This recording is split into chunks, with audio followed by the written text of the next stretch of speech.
अस्सलाम वालेकुम। आऊं सिंध जे सभिनी सॼणनि खे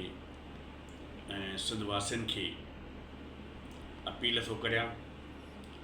त अॼु कराचीअ मां असांजा वकील हज़रात जेके असां वटि शऊर इल्म कानून आइन जी परख रखंदड़ आहिनि, उहे सिंध जे ॿरंदड़ मसइले सिंधूअ मां 6 कैनाल निकिरण जे ख़िलाफ़ु ऐं सिंधूअ ते जे पाणीअ ते दाड़े जे ख़िलाफ़ु निकिरी चुका आहिनि, जिन इहो ऐलान कयो आहे त असां बबरलू वटि हीउ धरणो तेसीं ताईं हणंदासीं जेसीं ताईं वफ़ाक़ी हुकूमत जेको आहे नोटिफिकेशन जारी नथी करे। ऐं सम्झां थो त सिंध जे अंदरि 15 सालनि खां जेको मोनोपाली आहे, जेका हिकाटी आहे ऐं जेको माण्हुनि में करब आहे, उन जो मौक़ो मिलियो आहे जेको ही सिंध जे पाणीअ जो सौदो थियो आहे। जेकॾहिं पीपल्स पार्टी वाकई सिंसियर आहे त फौरी तौर ते हुननि खे स्टैंड वठणु खपे, छो त वफ़ाक़ी हुकूमत हिननि जे टेक ते बीठल आहे ऐं जेकॾहिं ही बजट में वोट न ॾींदा त जेको आहे बजट पास न थी सघंदी। ऐं बुनियादी तौर ते असीं सम्झूं था त ही जेको माण्हुनि सां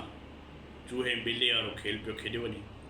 इन करे सिंध जा बाशऊर जेके वकील आहिनि उहे धरणे लाइ निकिता आहिनि। ऐं स्पेशली सिंध जे सभिनी सियासी क़यादतुनि खे अपील कंदुसि, गुज़ारिश कंदुसि त हर हिकु पंहिंजे पंहिंजे तरीक़े सां स्ट्रगल करे पियो, पर जॾहिं सिंध जो हिकिड़ो वॾो तबिको जेको कानून सां लाॻापियल आहे उहो धड़ो तोड़े त तव्हां सभु सिंध जे धरतीअ जे ऐं वतन जे ख़ातिर ग़ैर मशरूत उन धरणे में मरकज़ी क़यादतुनि समेत शामिलु थियो त जीअं ही जेको धरणो आहे उहो रिज़ल्ट ओरिएंटेड थिए। ॿियो आऊं सखर, खैरपुर, बबरलू ऐं घोटकी जेके बि इलाइक़ा लॻनि था उन्हनि सभिनी माण्हुनि खे चवंदुसि त ही अहिड़े इशूअ ते अचनि पिया जेको हारियुनि जो मसइलो आहे, जेको पीअण जे पाणीअ जो मसइलो आहे, जेको ज़िंदगीअ जो मसइलो आहे। उन खां सवाइ असांजी सिंध जेका आहे उहा ईअं सम्झो त समुंडनि जे हवाले थी वेंदी ऐं समुंड जूं वीरूं चढ़ी ईंदियूं जेके सखर ते चढ़ी ईंदियूं,